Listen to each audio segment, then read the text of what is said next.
नमस्कार, उत्तराखंड की खबरों में आपका स्वागत है। मैं हूं आपके साथ शैलजा त्यागी। तो भाई बहन के स्नेह, प्रेम और विश्वास के प्रतीक पर्व भाई दूज के अवसर पर कैबिनेट मंत्री गणेश जोशी देहरादून स्थित अपने विधानसभा क्षेत्र गलजवाड़ी पहुंचे। इस मौके पर बहनों ने पारंपरिक रीति से उनका तिलक कर स्वागत किया। मंत्री गणेश जोशी ने सभी बहनों को भाई दूज की शुभकामनाएं देते हुए कहा कि ये पर्व भारतीय संस्कृति में भाई बहन के अटूट प्रेम और सुरक्षा के वचन का प्रतीक है। उन्होंने कहा कि प्रधानमंत्री नरेंद्र मोदी और मुख्यमंत्री पुष्कर सिंह धामी के नेतृत्व में महिला सशक्तिकरण के लिए अनेक योजनाएं चलाई जा रही हैं, जिनका लाभ आज हर बहन तक पहुंच रहा है। वहीं उन्होंने कहा कि हालिया आपदा में कई परिवार प्रभावित हुए हैं, इसलिए उन्होंने इस बार भाई दूज का पर्व प्रभावित क्षेत्र की बहनों के साथ मनाने का निर्णय लिया। इस अवसर पर उन्होंने बहनों को मिठाई और उपहार भेंट किए।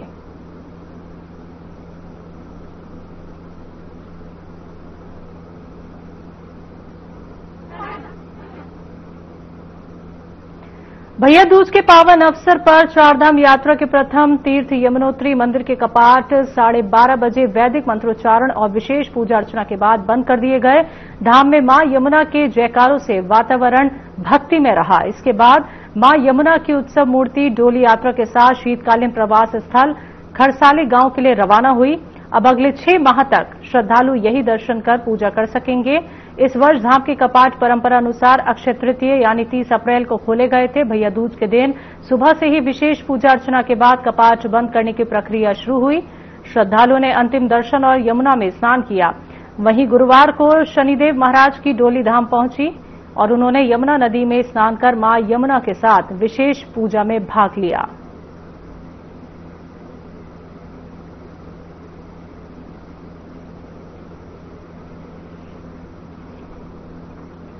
उत्तरकाशी में चारधाम यात्रा के प्रथम तीर्थ यमुनोत्री धाम के कपाट वैदिक मंत्रोच्चारण और विशेष पूजा अर्चना के बाद शीतकाल के लिए बंद कर दिए गए। इस दौरान पूरा धाम जय मां यमुना के जयकारों से गूंज उठा। कपाट बंद होने के बाद मां यमुना की उत्सव डोली शीतकालीन प्रवास स्थल खरसाली गांव के लिए रवाना हो गई, जहां अगले 6 महीनों तक मां यमुना के दर्शन होंगे। इस वर्ष यमुनोत्री धाम के कपाट परंपरा अनुसार अक्षय तृतीय को 30 अप्रैल को खोले गए थे और गुरुवार को शनिदेव महाराज की डोली भी यमुनोत्री पहुंची, जहां उन्होंने यमुना नदी में स्नान कर अपनी बहन मां यमुना के साथ विशेष पूजा की। इस बार लगभग 6,45,000 श्रद्धालुओं ने मां यमुना के दर्शन किए, जिससे मंदिर समिति की करीब 50 लाख रुपए की आय हुई।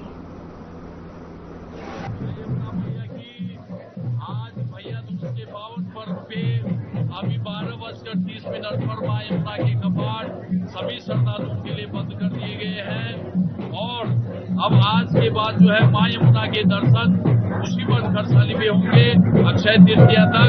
यहाँ से जो है सभी को जो है शुभकामनाएं प्रेषित करते हैं आज भाई दूज की।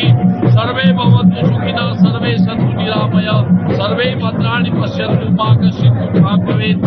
संपूर्ण विश्व में जो है मां यमुना जो है कल्याण रूपी आशीर्वाद अपना प्रेषित करे और सभी को जो है बहुत बहुत शुभकामनाएं। जय यमुना मैया। समस्त देश प्रदेश वासियों को इस पावन पर्व भैया दूज की अनंत शुभकामनाएं। भगवती मां यमुना जी सभी के सकल मनोरथ पूर्ण करे। और आज का जो पर्व है विशेषता जो हम लोग रक्षाबंधन रूप में मनाते हैं, उसी तरह से जो मां यमुना जी हैं और यमराज जी हैं, तो यमराज जी मां यमुना जी को स्पेशल मिलने के लिए, अपनी बहन को मिलने के लिए यमुनोत्री धाम में पधारते हैं। और जो इस तिथि को यमुनोत्री धाम में आता है, जो बहन अपने यमुना स्नान करती हैं, उनको यम यात्रा नहीं झेलनी पड़ती है। और साथ ही यह भाई दूज का जो पर्व है, यह विशेषता अनेक पुराणों में इसका वर्णन है। आप आए, यमुनोत्री आए और यमुनोत्री भैया दूज के पावन पर्व पर यमुना में स्नान करें। तत्पश्चात अपने भाई को टीका, रक्षाबंधन इत्यादि बांधे और सर्वोत्तम यही बोल यमुना मैया की जय। या श्री स्वयं सुकृतनाम भगवनी सुलक्ष्मी पापात्मनाम हृदयाम हृदय सुबुद्धि श्रद्धा सताम कुलजनाम प्रभव सुलजाताम कर्मतास्म परिपालय देवी विश्वम। आज भैया दूज के पावन पर्व पर श्री यमुनोत्री धाम से आप सभी को भैया दूज के पावन पर्व की अनंत मंगल शुभकामनाएं। आज 6 माह के बाद मां यमुना जी के आज कपाट अभी 12:30 बजे शुभ मुहूर्त में अब 6 माह के लिए बढ़ा दिए गए हैं। इसके पश्चात मां यमुना जी के दर्शन, मां यमुना जी का जो शीतकालीन प्रवास है ग्राम खरसाली कुशीमठ, वहां पर अपेक्षा माता यमुना जी के दर्शन वहां पर होंगे। और आप सभी भक्तों से अनुरोध है कि आप जो भी अगर मां यमुना जी के दर्शन करने आना चाहें वो खरसाली कुशीमठ में आ सकते हैं। और एक बार पुनः श्री यमुनोत्री धाम से मां यमुना जी के चरणों से आपको बेहद उस मंगल शुभकामनाएं, सभी का मंगल हो, सबके मनोरथ पूर्ण हो। जय श्री। मायाकुंड स्थित सिद्धपीठ हनुमान मंदिर में गोवर्धन पूजा और परिक्रमा कार्यक्रम भव्य रूप से संपन्न हुआ। इस अवसर पर शहर के कई जनप्रतिनिधि और सैकड़ों श्रद्धालु उपस्थित रहे। श्रद्धालुओं ने गोवर्धन पूजा में भाग लिया और भगवान श्री कृष्ण से राज्य की सुख समृद्धि के लिए प्रार्थना की। प्रसाद ग्रहण कर उन्होंने भगवान श्री कृष्ण की जय जयकार की। मंदिर के महंत सच्चिदानंद दास ने बताया कि गोवर्धन पूजा पर्यावरण संरक्षण का संदेश देती है। द्वापर युग में भगवान श्री कृष्ण ने इंद्र की पूजा पर रोक लगाई थी, जिससे नाराज होकर इंद्र ने भारी बारिश की। भगवान श्री कृष्ण ने गोवर्धन पर्वत अपनी छोटी उंगली पर उठाया और ब्रजवासियों को सुरक्षित किया। तो ये हमें सिखाता है कि प्रकृति के साथ हो रही छेड़छाड़ को रोकना और इसे संरक्षित करना हमारा कर्तव्य है।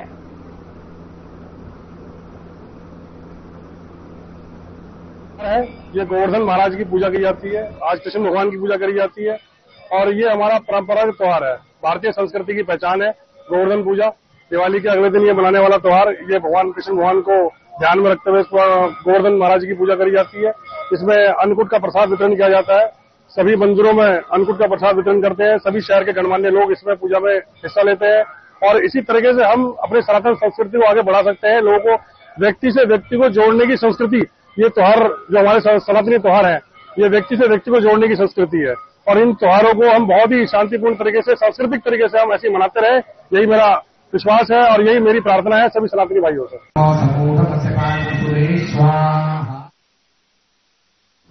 टिहरी में पावकी देवी मार्ग पर देर रात एक भीषण सड़क हादसे में एक कार गहरी खाई में गिर गई। हादसे की सूचना मिलते ही पुलिस अधिकारी ने एसडीआरएफ की टीम को अलर्ट किया और उप निरीक्षक सावर सिंह के नेतृत्व में टीम पोस्ट व्यासी से आवश्यक रेस्क्यू उपकरणों के साथ तुरंत मौके पर पहुंची।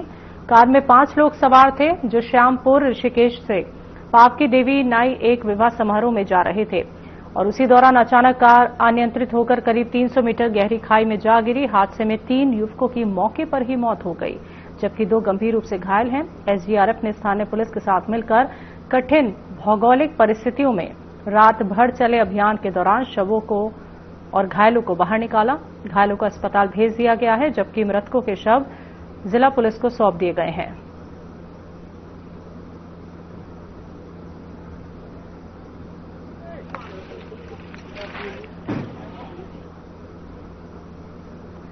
दीपावली के बाद उत्तराखंड में मौसम का मिजाज बदलते हुए दिखाई दे रहा है। प्रदेश के कई इलाकों में बादलों ने डेरा डाल रखा है, जिससे धूप और बादलों की आंख मिचोली बनी हुई है। राजधानी देहरादून समेत मैदानी क्षेत्रों में सुबह और शाम के समय हल्की ठंड का अनुभव बढ़ गया है। पहाड़ी जिलों में तापमान में गिरावट के साथ बर्फबारी के संकेत भी मिलने लगे हैं। तो मौसम विभाग की भविष्यवाणी के अनुसार आने वाले दिनों में प्रदेश के कई जिलों में तापमान में और कमी आने की संभावना है। तो दिन में धूप निकलने से लोगों को थोड़ी राहत मिल रही है, लेकिन सुबह और शाम के वक्त ठंड का एहसास रहेगा। तो रुद्रप्रयाग, चमोली, उत्तरकाशी, देहरादून, पिथौरागढ़ और बागेश्वर जिलों में कहीं कहीं हल्की बारिश की संभावना है। 4000 मीटर से ऊंचाई वाले क्षेत्रों जैसे बद्रीनाथ, हेमकुंड साहिब और औली में हल्की बर्फबारी होने की संभावना जताई गई है। इससे पर्वतीय इलाकों में तापमान में और गिरावट आने की उम्मीद है।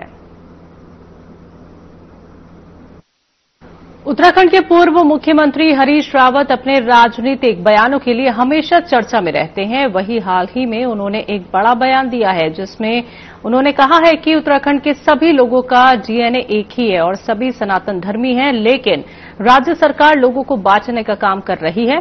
साथ ही उन्होंने कहा कि जहां प्रकृति, पेड़ पौधे, गंगा, जमुना सभी को एक धागे में पिरोने का काम करती है, तो वहीं बीजेपी की सरकार लोगों को केवल तोड़ने का काम कर रही है।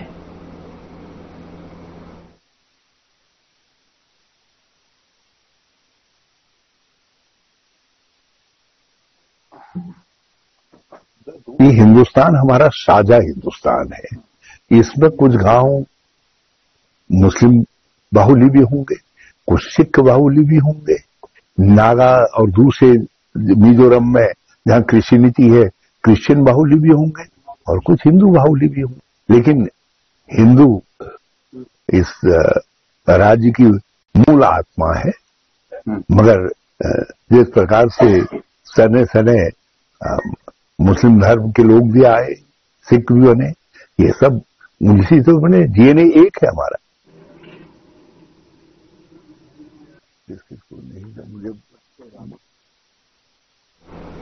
उत्तराखंड राज्य गठन के 25 साल पूरे होने पर उत्तराखंड सरकार इसे रजत जयंती वर्ष के रूप में मनाने जा रही है। इस मौके पर विधानसभा के विशेष सत्र का भी आयोजन किया जा रहा है। आगामी 3 और 4 नवंबर को आयोजित होने वाले इस विशेष सत्र में उत्तराखंड के विकास और तमाम अन्य विषयों पर सत्ता पक्ष और विपक्ष के विधायक चर्चा करेंगे। तो वहीं उत्तराखंड के पूर्व मुख्यमंत्री और कांग्रेस के वरिष्ठ नेता हरीश रावत ने सीएम पुष्कर सिंह धामी को सलाह दी है। हरीश रावत ने कहा है कि वो विधानसभा के विशेष सत्र को देहरादून की बजाय भराड़ीसैंण विधानसभा में आहूत करें।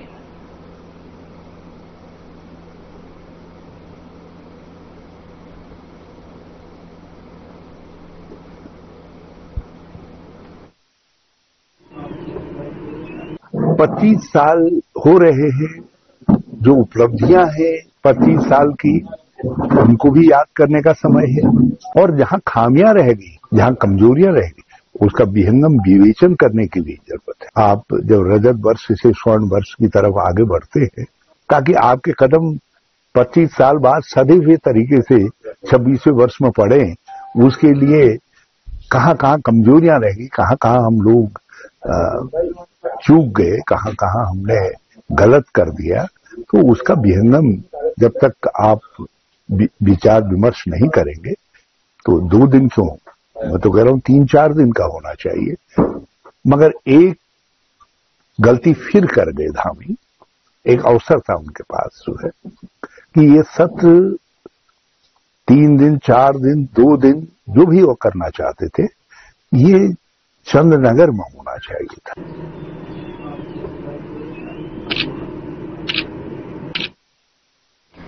तो पूर्व सीएम हरीश रावत ने पिछली बार गैंडसैंण में हुए कुछ घंटे के सदन की कार्यवाही और हंगामे को लेकर सरकार को घेरते हुए कहा कि जनता की आवाज को सदन में रखने के लिए हंगामा होता है, लेकिन इसका मतलब ये नहीं कि सरकार सदन की कार्रवाई को स्थगित कर दे।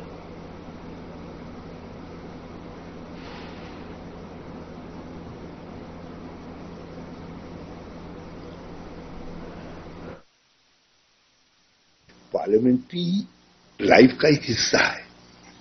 जन सरोकारों के मुद्दों पर विपक्ष कुछ सवालों को उठाते हैं, उससे हंगामा होता है।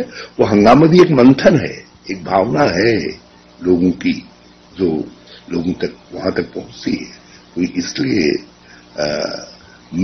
मगर हंगामे से सदन स्थगित, सदन का जो है सत्र का स्थगन करना, ये उचित नहीं है।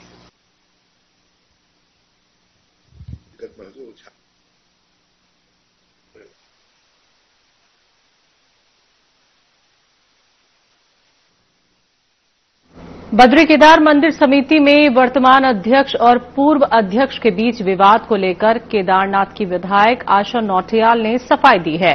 उन्होंने कहा है कि जब देश के बड़े उद्योगपति हेमंत द्विवेदी केदारनाथ गए थे, उस दौरान बीकेटीसी के अध्यक्ष हेमंत द्विवेदी को लेकर पांडव पुरोहितों ने कुछ नाराजगी जताई थी, जिसे बाद में बैठक कर सुलझा लिया गया। इसके बाद वर्तमान अध्यक्ष और पूर्व अध्यक्ष के बीच भी कुछ विषय विवाद को लेकर आए हैं, जिस पर चर्चा हो रही है। अध्यक्ष हेमंत द्विवेदी ने कई मामलों को लेकर जांच के आदेश दिए हैं और संभवतः उसमें जांच हो रही है।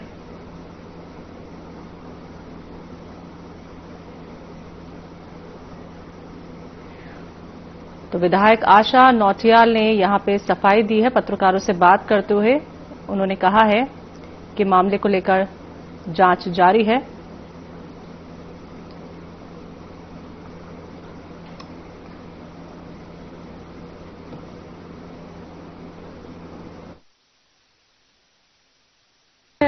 अभी जो हमारे माननीय अध्यक्ष जी हैं हेमंत द्विवेदी जी, वो वहां पर गए हुए थे। उसके बाद जब विवाद वहां पे हुआ था, जब अंबानी जी वहां पहुंचे थे, उस दिन की जो बात थी, उसके बाद जो विवाद वहां पर हुआ था, तो निश्चित तौर पर उसके बाद वहां पर अध्यक्ष जी गए थे, वो सभी लोगों के साथ बैठे। मेरी भी बात हुई थी केदार सभा के अध्यक्ष जी से, और उन्होंने कहा कि हमारी बातें हो गई हैं और इस तरह से कोई मतलब जो भी बातें थी उसका समाधान हो गया। मेरा जाना संभव नहीं है। बिहार में होने वाले विधानसभा चुनावों को लेकर सत्ता दल बीजेपी ने प्रचार प्रसार के लिए अपने संगठन के प्रचारकों को भेजना शुरू कर दिया है, जिस पर बीजेपी के प्रदेश महामंत्री कुंदन परिहार ने बताया कि उत्तराखंड की बूथ स्तरीय कार्य की संरचना की पूरे देश भर में प्रशंसा होती है, इसलिए प्रदेश के कार्यकर्ताओं की समय समय पर चुनावी स्थलों पर मांग रहती है। तो बिहार विधानसभा चुनाव को लेकर प्रचार शुरू हो गया है उत्तराखंड में भी, और संगठन के प्रचारक भेजे गए हैं प्रचार प्रसार के लिए, और ये जानकारी बीजेपी प्रदेश महामंत्री ने दी है।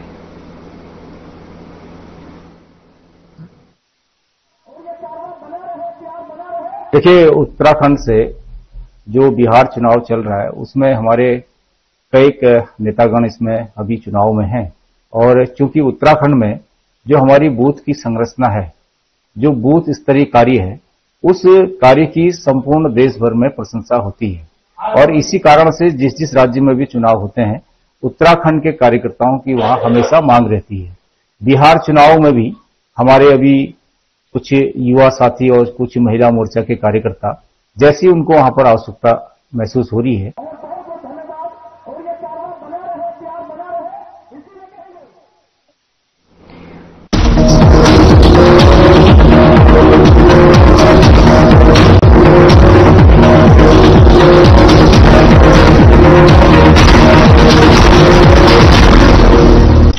लोग खाते पीते तो बहुत बढ़िया हैं, पर फिर भी उनकी सेहत नहीं बनती।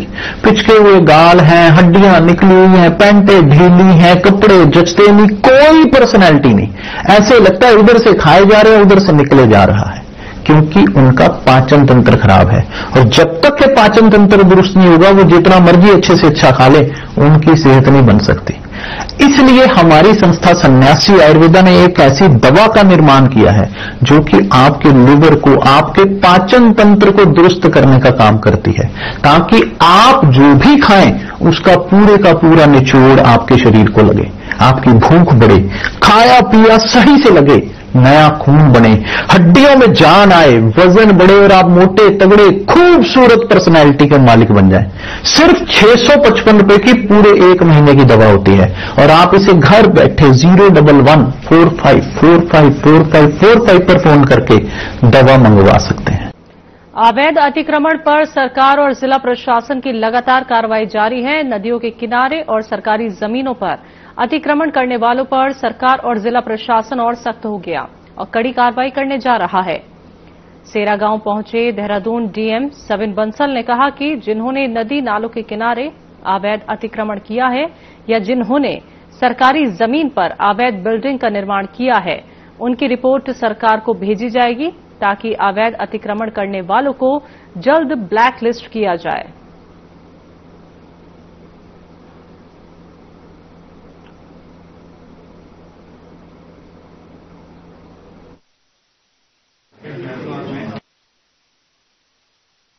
तो हमने हमारी जनरल कमेटी हमने निर्धारित की थी कि जहां जहां पर भी इस तरह के लीगल इंक्रोचमेंट्स हैं, पर्टिकुलरली कमर्शियल बिल्डिंग रिसोर्ट्स, और जिन्होंने सरकारी नदियों पर, जमीनों पर अतिक्रमण करके अपने निर्माण कार्यों को अंजाम दिया है, उनकी वेबसाइट्स पर ही ब्लैकलिस्ट करना पड़ेगा उनको, और गवर्नमेंट को इसकी रिपोर्ट अतिशीघ्र जाएगी।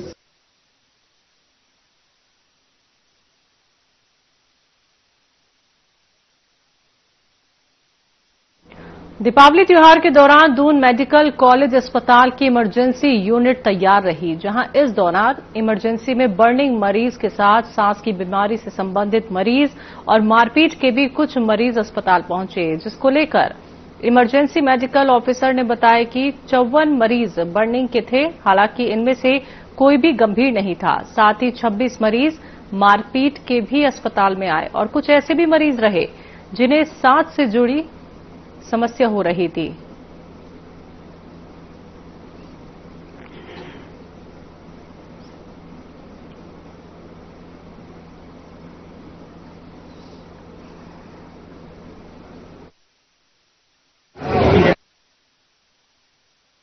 मतलब बर्न लगभग जले हुए बर्न पेशेंट 54 आए थे यहाँ पर, लेकिन ऐसा कोई गंभीर नहीं था। मतलब सबको हम लोगों ने प्राइमरी ट्रीटमेंट दिया, उनका इलाज किया और उनको घर भेज दिया। और आज आरपी खंडूरी सर से मेरी बात हुई, मतलब जो बर्न यूनिट के हेड है, तो उन्होंने बोला सारे पेशेंट को मैंने ओपीडी में बुला रखा है। मतलब उसके बाद डिसाइड करेंगे अगर किसी को लीड होगी तो फिर भर्ती करेंगे। ऐसे नाइट में कोई ऐसे एडमिट वाला पेशेंट कोई था नहीं।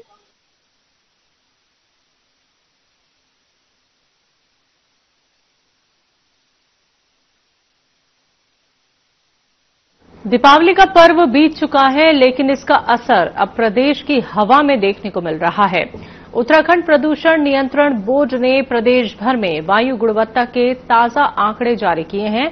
तो बोर्ड के अनुसार पर्व के दौरान जहां पहाड़ी शहरों में हवा की गुणवत्ता संतोषजनक रही, वहीं मैदानी शहरों में प्रदूषण का स्तर बढ़ा है। तो बोर्ड के सदस्य सचिव डॉक्टर पराग मधुकर धकाते ने बताया कि ऋषिकेश और टिहरी जैसे पहाड़ी शहरों में एयर क्वालिटी इंडेक्स 50 से 100 के बीच रही और जो संतोषजनक श्रेणी में आता है।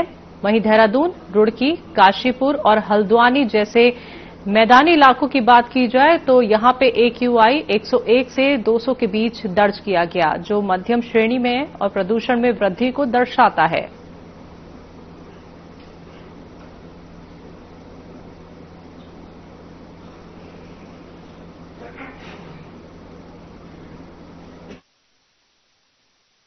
पोल्यूशन कंट्रोल बोर्ड द्वारा दिवाली के 7 दिन पहले और दिवाली के 7 दिन बाद एक पूरे 2 सप्ताह का जो पूरा पोल्यूशन और एयर क्वालिटी मॉनिटरिंग के लिए स्टेशंस लगाए गए। 17 स्टेशन स्थापित किए गए हैं, जिसमें continuous air quality monitoring station है 3 हमारे, और साथ में बाकी अन्य 17 लोकेशंस पे मैनुअल हमारी मॉनिटरिंग चल रही है। यहाँ पे मुख्य रूप से जो दिवाली के AQI बढ़ने की जो एक प्रवृत्ति रहती है, उसमें मुख्य रूप से हमारे जो पहाड़ के शहर है उसमें हमारा AQI सेटिस्फैक्ट्री लेवल का रहा, जो 50 से 100 के बीच में रहा है, जिसमें ऋषिकेश और टिहरी जैसे जनपद भी है जिनका AQI आपका 100 से नीचे रहा है। लेकिन देहरादून, रुड़की, हल्द्वानी और काशीपुर ऐसे सिटीज है जो मैदान के जो क्षेत्र है, उसका AQI हमारा मॉडरेट रहा है। मॉडरेट मतलब 101 से लेकर 200 के बीच में रहा है। देहरादून के धामावाला बाजार में एक कपड़े के गोदाम में आग लगने से लाखों रुपए का सामान जलकर राख हो गया। तो वहीं घटना की सूचना मिलते ही फायर ब्रिगेड की टीम और 4 फायर टैंकरों के साथ तुरंत मौके पर पहुंची और कई घंटे की मशक्कत के बाद आग पर काबू पाया गया। शुरुआती जांच में आग लगने का कारण शॉर्ट सर्किट बताया गया। हालांकि इस दौरान गनीमत ये रही कि कोई भी हताहत नहीं हुआ, लेकिन गोदाम मालिक को भारी आर्थिक नुकसान हुआ है।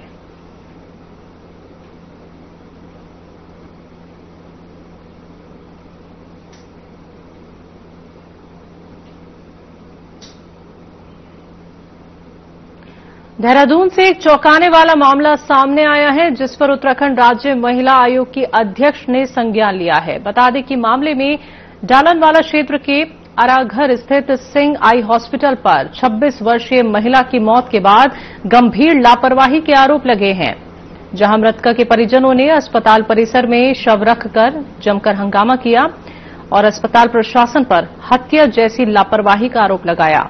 जानकारी के मुताबिक 29 जनवरी को महिला ने बेटे को जन्म दिया था और डिलीवरी के 4 दिन बाद उसे डिस्चार्ज कर दिया गया था। लेकिन कुछ दिन बाद अचानक महिला के पेट में दर्द शुरू हुआ।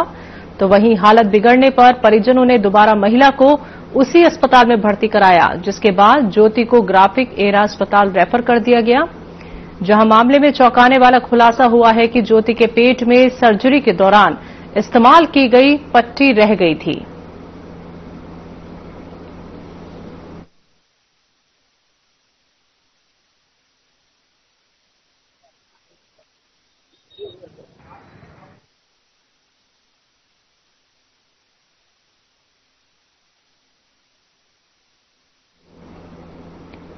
ऋषिकेश देहरादून रोड पर बुधवार को दर्दनाक सड़क हादसे में एक युवक की मौत हो गई, जबकि 2 लोग गंभीर रूप से घायल हो गए। हादसा 7 मोड़ के पास उस समय हुआ जब एक तेज रफ्तार इलेक्ट्रिक कार अचानक बेकाबू होकर सड़क किनारे पेड़ से टकराकर पलट गई। टक्कर इतनी जबरदस्त थी कि वाहन के एयरबैग खुल गए और कार बुरी तरह क्षतिग्रस्त हो गई। स्थानीय लोगों ने तुरंत पुलिस और एम्बुलेंस को सूचना दी, जिसके बाद घायलों को अस्पताल पहुंचाया गया। पुलिस के मुताबिक घायलों की पहचान की प्रक्रिया जारी है। कोतवाली प्रभारी निरीक्षक कैलाश चंद्र भट्ट ने बताया कि हादसे के बाद क्रेन की मदद से वाहन को हटाकर यातायात सुचारू किया गया और दुर्घटना के सटीक कारणों की जांच की जा रही है।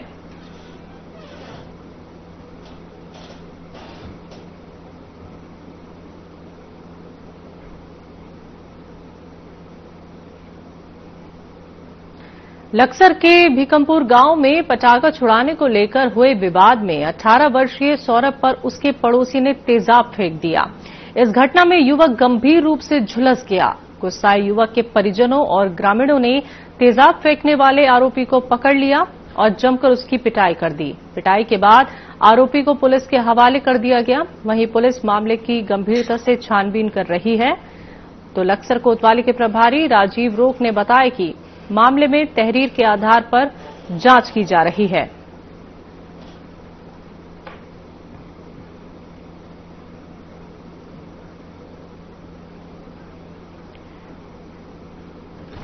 तो ये विवाद पटाखों को लेके हुआ था। युवक पर पड़ोसी ने तेजाब फेंक दिया और जिस पर तेजाब फेंका गया उसके परिजनों ने और वहां के ग्रामीणों ने उस लड़के को पकड़ लिया और उसकी खूब पिटाई की।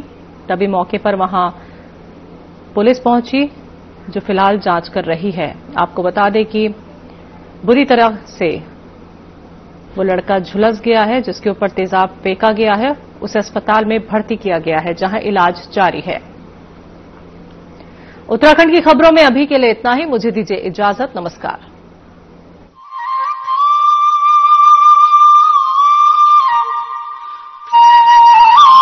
2047 में कैसा होगा